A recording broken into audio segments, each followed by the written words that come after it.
Hola, què tal? Tot bé? Doncs jo estic Manel. Si l'única cosa que t'importa és la teoria, pots avançar el vídeo fins al següent fragment, que ara mateix estàs veient en pantalla.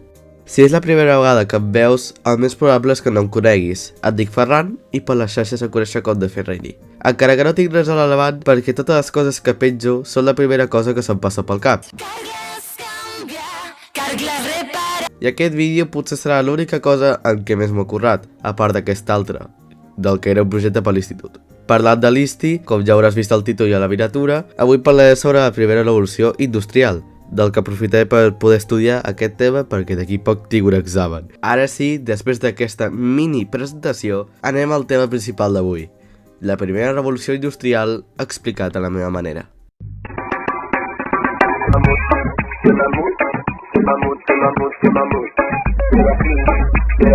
L'etapa comença al 1780, però al 1750 la població va tenir un creixement descomunal, del que Gran Bretanya va ser la primera a viure el creixement.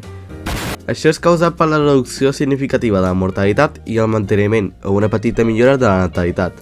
També es pot mencionar per la millora de la higiene i la medicina, a més de l'augment de la producció d'aliments. Aquesta última va ser causada per l'ampliació de disponibilitat, encara que l'alta demanda va provocar augments dels preus, cosa que va fer que els propietaris de les terres augmentin la producció mitjançant la privatització del sòl. O sigui, que les terres eren només del granger, no dels senyors feudals com abans. La implementació de les noves arades com la de Rotherham, l'aplicació de noves tècniques i nous mètodes de conreu. Aquest últim va ser substituït pel sistema Norfolk, que es basa en la rotació de cultius, on cada any es planten diferents tipus de plantes en la mateixa parcel·la. Ho podràs entendre millor en aquesta imatge.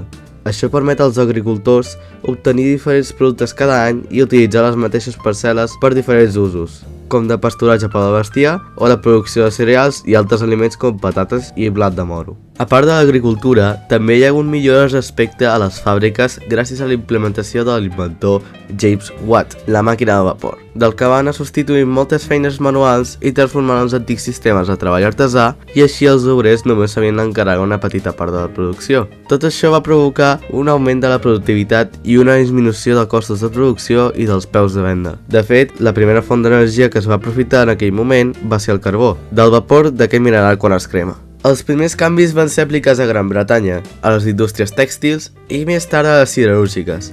De fet, Gran Bretanya va ser pressionada per prohibir la importació d'indianes, un teixit estampat procedent de l'Índia, per estimular la producció dels seus propis teixits al país.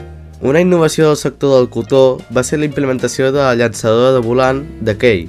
Aquesta va augmentar la velocitat de producció dels teixits i l'amplada de les peces, i després més innovacions com noves màquines d'afilar i el teler mecànic. Amb les siderúrgiques, les que produeixen ferro, van augmentar la seva capacitat de producció gràcies a l'invent d'Abraham Darby, el carbó de coc, ja que abans feien servir el carbó vegetal del que era menys potent en termes de temperatura. A mitjans del segle XVIII es van anar millorant els mitjans de comunicació, com reparacions de camins, noves rutes per rius i mar, per ampliar els mercats de venda de producció agrícola i industrial. Les novetats més importants van ser el ferrocarril i el vaixell de vapor. Sobre el ferrocarril, inicialment es feien servir a les mines de carbó, dels que eren uns vagons petits que anaven sobre uns rails de fusta, i aquests rails es van substituir per rails de ferro, així evitant descarrilaments. I després de la invenció de la locomotora protagonitzada per Stephenson, de la que permetia que aquest es mogués mitjançant una màquina de vapor.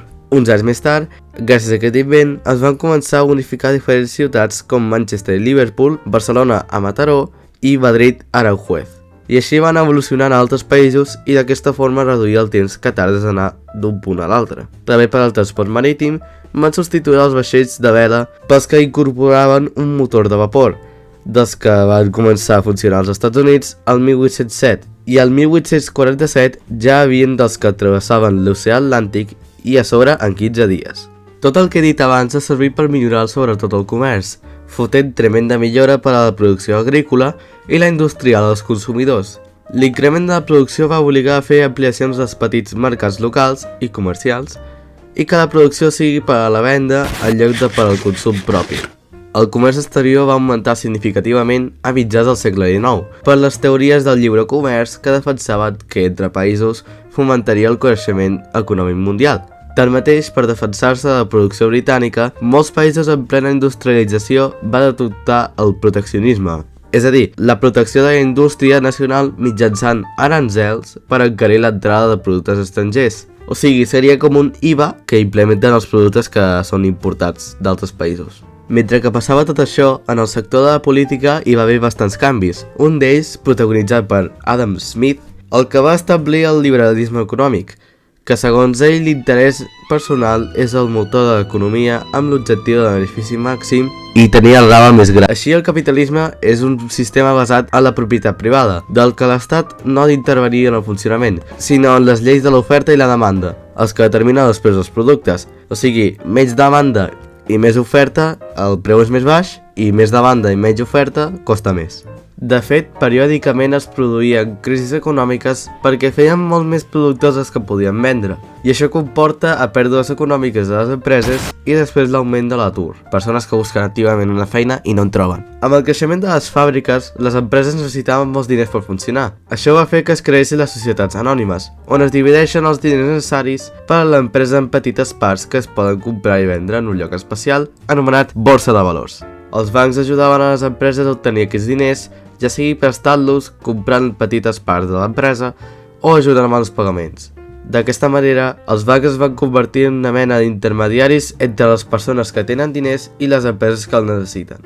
I per acabar, parlem de la societat d'aquell moment. Es destacaven per dos grans tipus de societats, els burgesos, que eren els propietaris de les indústries i dels negocis, i el proletariat, que eren tècnicament els obrers, els que treballaven a les fàbriques a canvi d'un salari. Els burgesos es dividien en tres grupets, l'alta burgesia, que eren els banquers, rendistes, que serien els inversors, i industrials, els propietaris d'empreses. La burgesia mitjana, els empresaris, professionals liberals, els que treballaven pel seu compte o tenien un negoci independent, i per últim, la petita burgesia, els empleats, botiguers i artesans.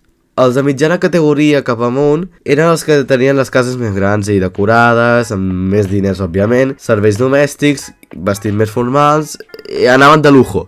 Ells serien com la moda d'aquell moment. I ja està! Aquí acabo tota aquesta vomitada de temari que t'acabo de fer en no sé quants minuts. Gràcies per veure i espero que t'hagi servit.